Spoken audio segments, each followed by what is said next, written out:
to be clear, when we say like universities are militarized, a lot of times people will start and go, oh my gosh, wait, so do you mean that there's like tanks outside my uni? And it's like, no, there's not, you're not being held at gunpoint to go to class. That's not the point here. In some places you are held at gunpoint, but at your university to go to class, that's not the case. When we talk about militarized, like militarization in universities, we mean creating and sustaining an environment that normalizes student involvement with the global arms trade, almost making it look like it's the highest honor to take part in researching, mapping, and developing the weapons and weapon systems of tomorrow. If that's your truest, highest honor in your life, that's you. But that does not have to be every single person that does a course which is then like funneled into that industry and into that system. And there is no better way to represent the absolute mindfuckery, excuse my French, of this whole situation than on day 3 of the actual Dicey Arms Fair on the 16th of September. Would you like to guess what's taking place on the 16th of September? Okay, not all at once, I'll just say it. There's a panel called Innovating Through Universities, Developing Tomorrow's Capabilities. I know, take a second, take a breath, it's really fucked. Oh, okay, feedback, right. So the person that's chairing this panel is called Dr. Craig Marsh, and he is the director of University of Lincoln's International Business School. And the speakers include a government person called Ben Whitaker from the Ministry of Defense, an academic called Dr. Simon Harwood, who's the Director of Defense and Security at Cranfield, and an arms representative, because obviously, Nick Butani from Northrop Grumman, UK and Europe. This is problematic for a number of reasons, aside from everything that we've said here today. Just number one, what the hell? Like, that's just, why are you bringing universities into a literal, as Loki said 2 days ago, festival of death? But also, it kind of gives the green light for this industry because it's now got this higher academic learning stamp on it. And it makes it that research ultimately is entirely fine to be conducted at universities for this industry, which ultimately creates weapons made specifically to target populations across the world. I'm not even going to go into the racialized side of the targeting because I could be here all damn day, and frankly, I ain't got the time today. But the idea also that this is like groundbreaking and innovative is frankly laughable, as all this is doing is perpetuating a dangerous standard, and it's also perpetuating a very unsustainable form of living. Like, realistically, what the hell are any of these things in that exhibition center next week going to do to better the world that we currently are living on? The planet that is currently dying, that when I say we, I mean humanity, we've been killing for the last however many hundreds of years. Beyond, it's beyond me. University students also should not be used in these contexts without a full understanding of what is ultimately the result of like the research that they're taking part in. If every student knew that they were potentially manufacturing the weapon of tomorrow, would they want to be involved in this kind of research? Or would they actually stand up against it and say that they didn't want to do it? I'm just posing that. I'm not one of those students, but I'm just saying. And at what point do we consider students to not just be like fast computers? Right? Like, why have we stopped considering their genius or sustainable innovation for anything other than actual sustainability? Why does it have to go into the arms fair? Why does it have to go into the arms industry? Why can it not be actually focused on things that will create a better tomorrow and will create a better world for our children? Anyone else see any kind of problems with this narrative of having a panel called about, university innovation for the arms trade? Yeah? Do you have anything? No, yeah, it sucks. Yeah, completely get you. So, another argument that comes up a lot of times is, oh, well, like arms companies, they're not just like that bad. Like, it's only a small portion of their portfolio that goes into a book. But essentially, if you look at Northrop Grumman, for example, they are a military aircraft and unmanned aerial vehicles manufacturer, military missiles, missiles and missile defense systems, autocannons, chain guns and munitions, satellites and space information technology, electronic sensor and systems, and rocket launch systems. Okay, that all sounds very peaceful and sustainable, that's for sure. They're also the 5th largest arms company in the world, so that's also entirely completely normal to be associating higher education and like brilliant young student minds to a company that essentially is like one of the biggest profiters and instigators of war. And this is from the CAT website, from their database, which I recommend to check out because they absolutely kill it. Northrop Grumman has been heavily involved in the training and development of the Saudi military personnel, having had a partnership with the Kingdom of Saudi Arabia for more than 3 decades. This is from their company's website. This activity is undertaken at least in part through its subsidiary Vanel Arabia, which describes itself as dedicated to providing the best military training, logistics, and support to the Saudi Arabian Ministry of the National Guard.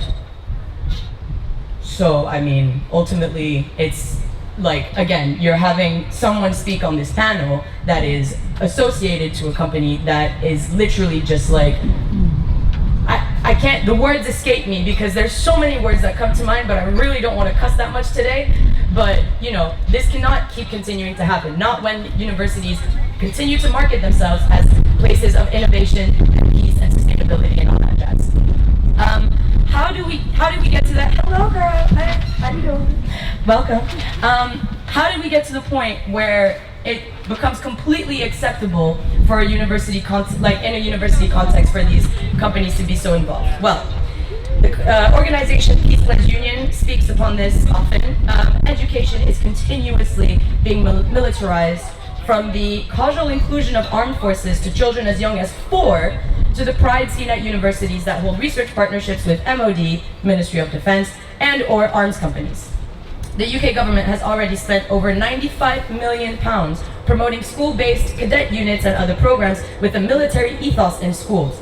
It was mentioned earlier today during Malik's workshop about how like they have the cadets and everything, and essentially it was described to myself and Jinsella as like a trickle-down system where by the time that you go to university, either you're not going to university because you think you've got a better chance at succeeding in life by just being in the army, or when you get to university, you don't really think twice about the fact that like there are such tight links that ultimately result in weapons of mass destruction, like the 3 goddamn tanks we saw just roll up today, go into this exhibition center. It's beyond fucked up. I'm sorry, it is not okay. That cannot continue to keep happening. We've spoken on the privilege of the fact that we get to see this go up and we're not actually targeted by these things. Why the fuck should students now be involved in potentially creating these things and creating the weapons of tomorrow? It is not okay. Woo! Something quickly. Oh Jesus, I'm so sorry, yeah.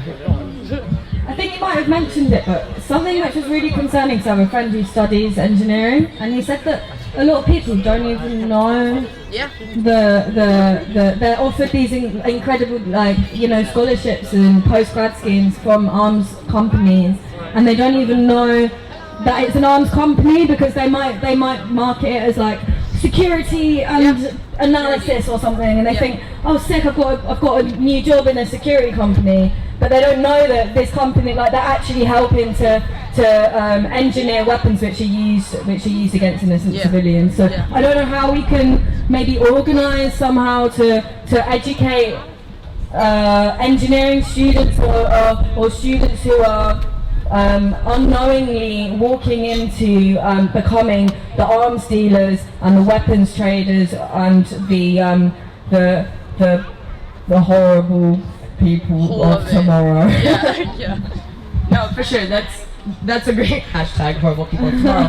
No, that's a really, really great point. And I think part of, you know, what Molly was speaking about and organizing and rallying has to do with getting those who are going to be involved in these situations at the heart of it, so that, you know, you are being led by people who understand the environment that they are being put into in that situation. I, by no means, have an engineering degree. I do not know where to start, okay? I don't math and me, But my point is that if you do get someone who gets it, hopefully that will, again, trickle down into like the whole of the, schooling area. Wow, sorry about that.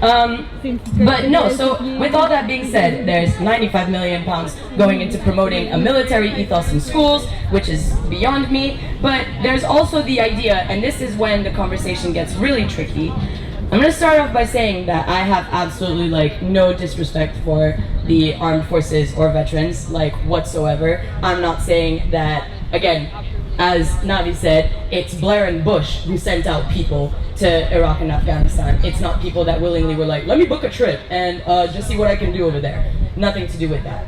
When you have a government like this one that also makes it impossible to have the conversation of why are people going to these places to fight these senseless wars or to fight these wars that ultimately have nothing to do with us as a country, then you're shut down and you're told, well, no, you're disrespecting people. Actually, you are disrespecting people by sending them in places that they shouldn't be in the first place. You are killing them, you are putting their lives on the line, you are maiming them, and you are essentially rendering them to become like someone that has not lived their full potential of life, essentially, right? And when you promote a military ethos in school, again, it's that drip down system where by the time that you're an adult and you're 18 or whatever, I mean, I became an adult at like 23, really. But like, when you reach the point of like adulthood and autonomy, you don't necessarily think of these things. You have respect, but then why is it that, if we care so much about our armed forces, why is it that veterans are still committing suicide because they don't have the help that they need in order to overcome it?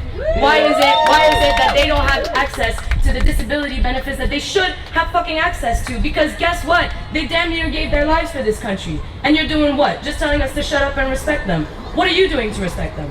Right? Nothing. Anyway, let's swiftly move on before I lose my shit. We've heard it from veterans like Joe Glenton, who's sick, and David Andrew Gannon, who's like my favorite Scouser. And now that we see what's been happening in Afghanistan, we know that the last 20 years were an absolute fucking waste. A waste of time, a waste of resources, a waste of people. They killed millions of people across, in Afghanistan, and for what? For ultimately the same group that we were going to get and capture and bring down and whatever, to actually take over the whole country? So what was the last 20 years for? Money, profit. Money, profit, what else? Throw the words out. Oil, influence, what's up, what else? Toxic masculinity. Toxic, oh girl! Toxic masculinity. Shall we talk about that today? Oh, Jesus. Yeah, a whole bunch of shit. Realistically, it didn't actually do anything that great, did it?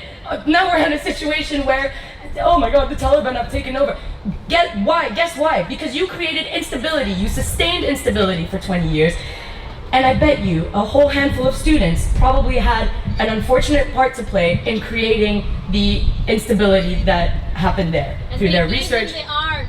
And they gave them the arms also, which is, when you think about the fact that the Taliban were actually funded by the US government in the 70s, it's hysterical. Bro, just mind your business. This has got nothing to do with you. Shit. Sorry, I'm getting carried away.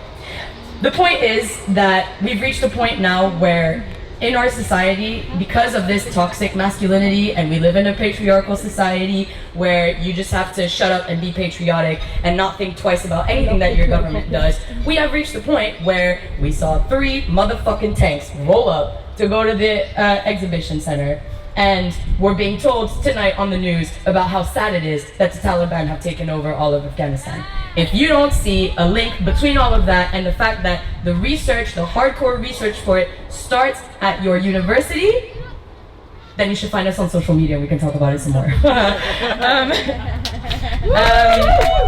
Thank you, oh my gosh. I've got one more thing, and that is that London Mayor Sadiq Khan has condemned Dicey. Okay. Yeah. He said he didn't want it in London. And the Welsh government have also said that they would review their presence at Dicey following criticism. This was 2-3 years ago. Do we not live in a democratic society? Do we not live in a society where you elect officials for areas or, counties or fucking what have you, that to make decisions that are based on the welfare of the people that they represent? Because if the mayor of London is saying that he doesn't want Dicey here, then why the fuck is it still here? Yeah. Why is it here? Have y'all not been listening to the mayor, innit? The man has been elected. He didn't just roll up and go, hi, I'm the mayor. No, he's been elected. So why is this not being listened to? Because of what? Money. Yeah, because of fucking money. That's all it is. We need to reinvest our investments? Well, we need to reinvest our money, we need to reinvest our time into things that do not have to do with furthering instability, insecurity, war, conflict, violence, misogyny, racism, ableism, Ageism as well, because throw it in there. Like, deserve it too. And actually think about our futures. I know every generation has their like moment where obviously everyone's like, oh my god, but the world, we need to save it. That's probably because for hundreds of years, it keeps continuously getting more and more fucked up. To the point where there's no generation that goes unfazed without having someone pull up and go, oh my gosh, we actually shouldn't keep doing this anymore. This is really messed up. We should wake up and see it. The University of Manchester's, what's the title again? Sustainability Director? It's just head of sustainability. Head of Sustainability, thank you so much. Head of Sustainability, it's not Sadiq Khan. Well, sorry. But yeah, I forgot his name, but basically, Nalan Thacker, thank you. He told myself and Jin that, he too was once 20 years old, and he too wanted, peace on earth and all of that great stuff, and he just kind of grew up and what have you, it is what it is. Bullshit. If you were 21 at one point, then you absolutely understand where the hell we're coming from. So why are you not joining us on our side? I'm not saying I am absolutely not saying the man is taking any sort of money anywhere. I have not said that. All I'm asking is then why are you not joining our efforts when we go to you and tell you, hi, head of sustainability, one thing that's hella unsustainable are your actions and your involvements with the arms trade, from a research perspective, from a partnership perspective, from a graduate scheme perspective, from having their presence at STEM careers fair. Are you really telling engineers and biochemists that the only way that they can make a living in this world is by associating themselves with the devil? I am a God-fearing woman. I am not doing that shit. I'll tell you that right now. It is not happening. So with that being said, again, I didn't really plan a workshop because I just like to talk, and it's been a year and a half of me on Zoom. So it's good to be outside on a microphone. But I'm happy. We can have an open discussion. You can throw out some things that you want to say. You can come and speak on the mic. It is very much an open space, and I just want to thank you all, honestly, for being here today. It's hard. Oh yeah, we have a website, by the way. Oh my gosh, DE1.co. It is a really fun place to go to. It went live yesterday. We are very excited about it. It is 2 years of hard work that is finally coming to fruition. I could cry. And basically on our website we are putting together a database of how much arms trade money is in various universities. As a private citizen like yourselves all out here, you can all join our website and then you can contribute to the research yourselves. One thing that I told Natasha when it came to Demilitarise UCL, I was like, you cannot do this alone because one, you're gonna burn out. And two, the only way that we can overcome things in life is by being in groups and in numbers, right? There's strength in numbers. There's strength in community. We've seen it time and time again, and we can make it happen again. So make sure to check out our website. I will also be on Malik's conference on Saturday. Where'd they go? Hello. I'll also be at her conference online. Conference at the gates, kind of giving a tutorial of like how to use our website and university research and all of that great stuff. Am I missing anything else? Sweet, okay. Talk amongst yourselves, come speak on the mic, do whatever you must. If you want to just say how much you hate the situation, that's also cool. This is a space to vent, this is a space to let yourself be free, and yeah, mel out. Thank you.